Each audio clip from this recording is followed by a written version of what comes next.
Trailer చూస్తే చాలా బాగుంది. మీ క్యారెక్టర్ చాలా సీరియస్‌నెస్ ఉంది. కానీ ఒక చోట మాత్రం బాగా నవ్వొచ్చింది. అంటే మీకు విజయ్ దేవరకొండ లాంటి మొగుడు వస్తాడని. మీకు విజయ్ దేవరకొండ మధ్య గొడవలు సాల్వ్ అయిపోయినట్టేనా? విజయ్ ఫ్యాన్స్ ఏ విధంగా దానికి ఇంపార్టెన్స్ ఇవ్వాలనుకోవట్లేదు. ఎలాగైతే ఇప్పుడు ఒక మెసేజ్ ఇద్దామని సినిమా ద్వారా నేను కూడా అప్పుడు ఒక మెసేజ్ ఇద్దాం అనుకున్నాను. అలా స్టేజ్ మేనర్స్ కాదు అనే ఒక్క టాపిక్ అంతే అది. బికాజ్ ఎవరన్నా with great power comes great responsibility. ఒక చోట మనకి ఫోకస్ లైమ్లైట్ ఉన్నప్పుడు ఒక పద్ధతిగా ఉండాలి. ఆ పద్ధతి అనేది ఒక్కొక్కళ్ళకి ఒక్కోలా ఉంటుంది. కానీ కొన్ని మితిమీరినవి అందరికీ తెలుస్తుంది. ఇన్ఫ్యాక్ట్ నేను మిమ్మల్ని అడుగుతాను, మీకు ఎందుకు తప్పు అనిపించలేదు మీ అందరికీ ఆ టైంలో అని క్వశ్చన్ నేను ఎప్పుడు అడుగుదాం అనుకుంటా.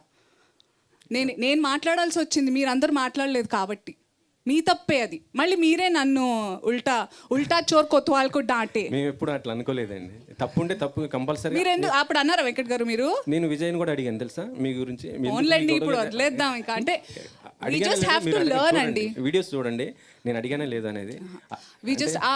అడిగితే ఎలాంటి సమాధానం వచ్చింది? ఆమెను అడగండి అలా. నేను అలా డిస్రెస్పెక్ట్ చేయలేను. It was I don't hate anybody. It was a certain situation that I thought it was not right.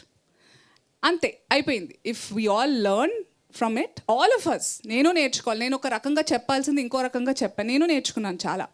అన్నిటికీ గైమని ఇట్లా వెళ్ళిపోతూ ఉంటాను నేను. ఇప్పుడు కాదు, అప్పుడు. సో నేను నేర్చుకున్నాను అవుట్ ఆఫ్ మై ఎక్స్పీరియన్స్ కదా శివ. ఓకే. సో అది కావాలని మా డైరెక్టర్ గారు నన్ను అడిగారు. నేను అన్నా చేసేద్దాం, నాకేం గ్రడ్జెస్ పర్సనల్గా ఏం లేవు. ఇట్స్ జస్ట్ మీరందరూ నవ్వుకున్నారా? That's what we want and we're successful. That's